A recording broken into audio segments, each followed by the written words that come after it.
o sa pagkinabuhi nga putli. O, take note, putli, walay ikasaway, maayong muatiman sa panimalay o matinahurot sa ilang bana. Sa ingon, walay makabiay-biay sa mensahe sa Dios.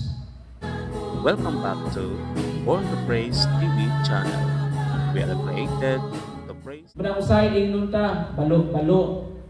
Kaya nga naman, moro mo na ilang nakita. Ang ilang nakita diri kanato mga igsoon, diha ra kung unsay ilahang nakita diha nimo, impression diha nimo mga igsoon, mo to'y magpabilin sa ilang hunahuna. Muna maingon din silang balo-balo anak kang pastor. Balo-balo sige kang simba.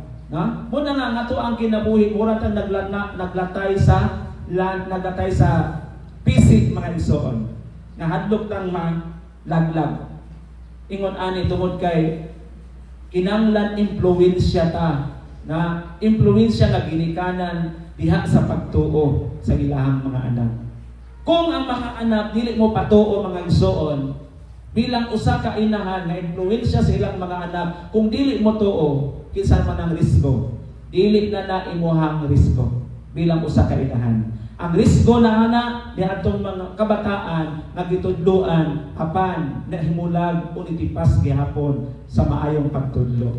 Wala na sila mosupak, wala na sila mosubay sa kabubuton sa Ginoo mga igsoon. Remember nga ang kabubuton sa Dios mao gyud ang mapatibabaw, dili ang atong kaugalingon. Hallelujah. Ikaduha, gawas nga mahimong role model ang usa ka ginikanan o usa ka inahan. Kinahanglan nga diha sa iyahang pagpangalagad sa Ginoo, puno siya sa mga pag-ampo. Because nasayra nato nga mga pag-ampo sa mga gimatarong sa Dios, dako kayo kahimuan. Prayer as a powerful weapon. Prayer as a powerful tool. Matun pa sa gisulti sa James chapter 5 verse 16. O sa gisulti sa Santiago kapitulo 5 versikulo 16, busa pagsugiray kamo sa inyong mga sala ug pag-ampo alang sa usag-usa. So kinahanglan di ay diri mga igsoon, mga ladies and gentlemen, mag-ampo sa matag usa-usa. Naamang tay panahon gyud sa mga pag-ampo, that's why natay midweek service. Iampo kutob sa musantob sa imong pangunahuna, labi na sa imong pagpiyong sa imong mata. Nakita nimo iyang nawong na kinahanglan ng tawhana sa imong mga pag-ampo. Amen. Kinahanglan nga mag-ampo, magsugiray kita sa ato ang mga sala. Ingon diri, pag-ampo, busa pagsugiray kamo sa inyong mga sala o pag-ampo alang sa usag-usa aron kamo mga ayo. Ang pag-ampo sa tao nga matarong dakog kahimuan. James chapter 5 verse 16. Hallelujah. Mga igsoon, ato nang nasayran kung unsa ang Dios sa atong kinabuhi. Then ituo ta mga igsoon tungod sa mga mensahe nga atong nadunggan, mga igsoon sukad sa pagkahimugso sa atong espirituhanong pagkinabuhi. Then it's time na kanang atong nadunggan, kanang ato ang gituuhan mga igsoon, it's time to live. Puy-an na nato mga igsoon ang kinabuhing Kristohanon. Ina na imong tapat, puy-i ang kinabuhing Kristohanon. Amen. Dili tawhanon. Puy-i ang kinabuhing Kristohanon. Sa unsang pamaagi, pinaagi sa pag-express, sa pagpakita sa imong gugma. Pagpakita sa gugma nimo labaw sa tanan, pagpakita mga igsoon sa gugma sa Dios diha sa uban. Mo ni una mga igsoon. Hallelujah. So unsay buhaton? Sa diyan ato lang kinabuhi ang pulong sa Ginoo, let us serve one another. Unsay gisulti sa Galatians chapter 5 verse 13. Gisulti diha mga igsoon chapter 5 verse 13 nasa ikaduha nga slide. Apan kamo mga igsoon gitawag, take note, apan kamo mga igsoon gitawag aron kakabaton o kagawasan. Kagawasan sa unsa? Kagawasan sa sala. Kagawasan aron nga dili matumpawak ang ato ang kalag dito sa linaw nga kalayo. Aron nga dili na ta magpaundayag nginin kalibutana sa mga bisyo sa kalibutan. Daghan kaayo nga buhaton ng kalibutan aron di ta makapangalagad sa Ginoo. Daghang kaayo buhaton ng kalibutan aron nga dili ta makapakita sa ato ang pagpangalagad pagkamaayo sa Ginoo sa atong kinabuhi. Muna mao kini ang pagtawag kanimo kanako. Gitawag kamo aron makabaton o kagawasan. Naa siya'y kondisyon, naa siya'y note nga pinaka-importante. Munang gi-highlight yun na nako, gi-color yellow. Apan, ayaw himuang pasangil.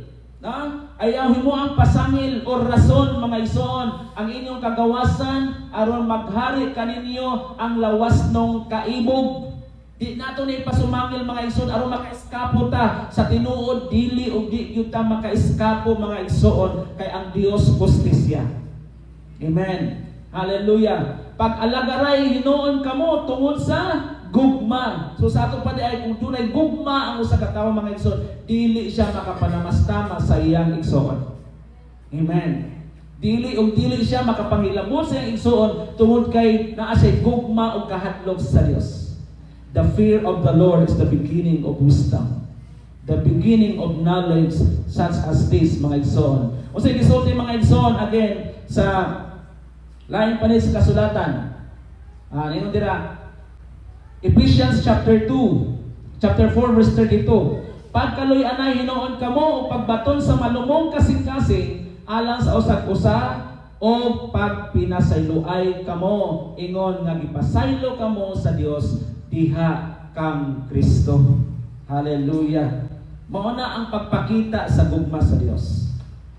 Dili maguna-una nga gipasaylo na nato na siya pero di ra ko ganahan mo tagad. May pagpasaylo nga di ka ganahan mo tagad. Ay ako na siyang gipasaylo gikalimtan na nato to niya pero kung makita nako ang ulat sa iyang gibuhat musurok gyud akong dugo. Pagpasaylo ba din na? Sige sa man kani mo pasaylo nga ang Dios gali nagpasaylo nimo. To err is human, to forgive is divine. Amen.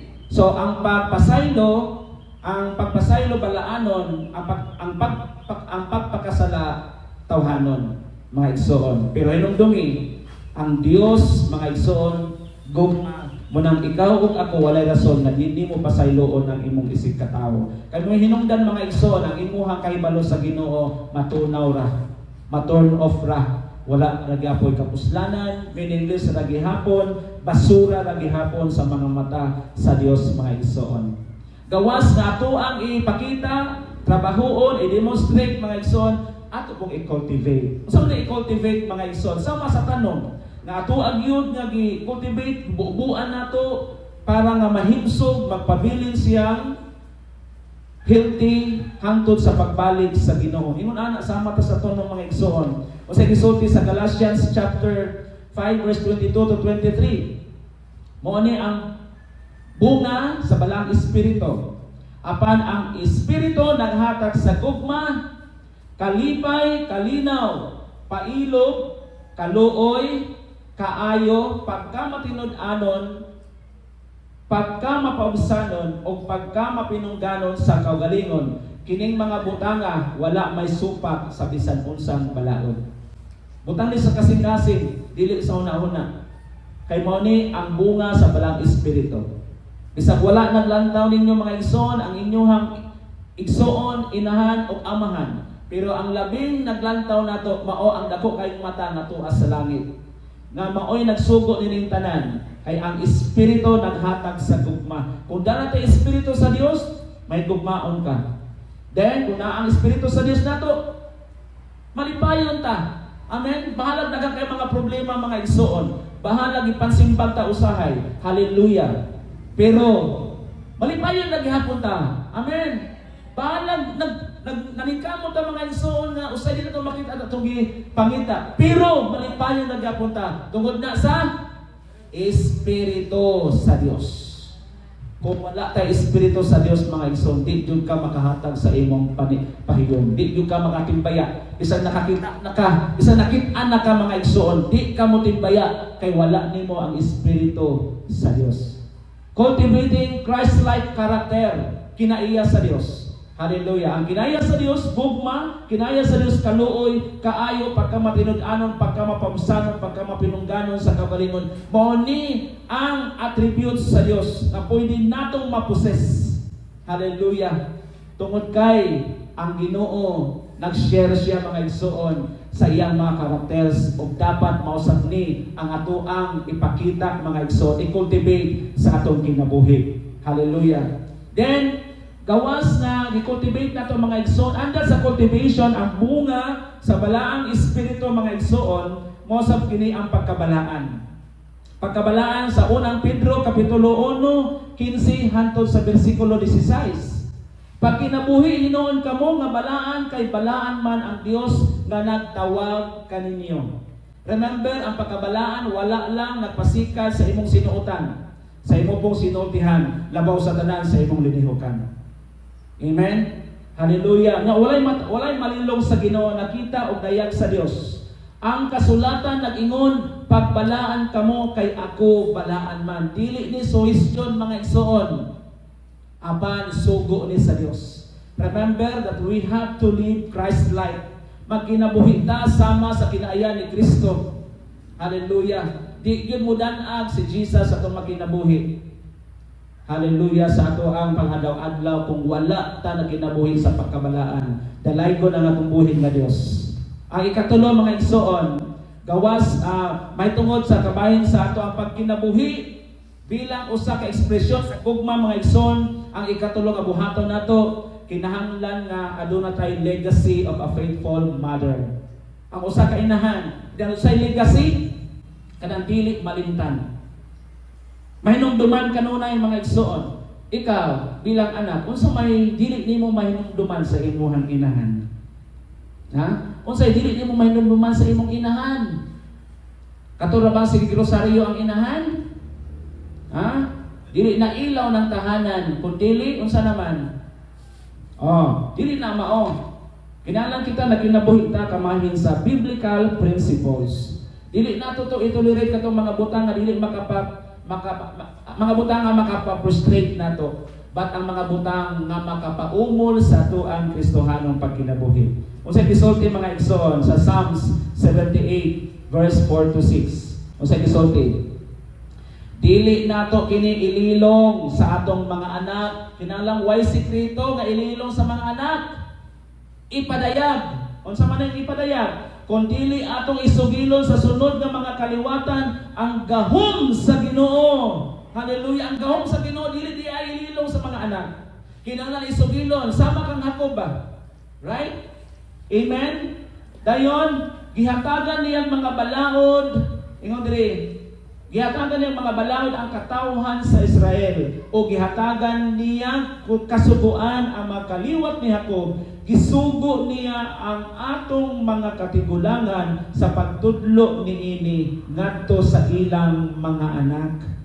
Ang role sa ginikanan sa inahan, pagtudlo sa iyang mga anak. Dili ililong, dili lang isipiran ang baba mga igsoon, kinahanglan mo sulti. Dili lang karong mga henerasyon na, kundi sa second o sa umaabot pang mga kaliwatan mga igsoon. Maon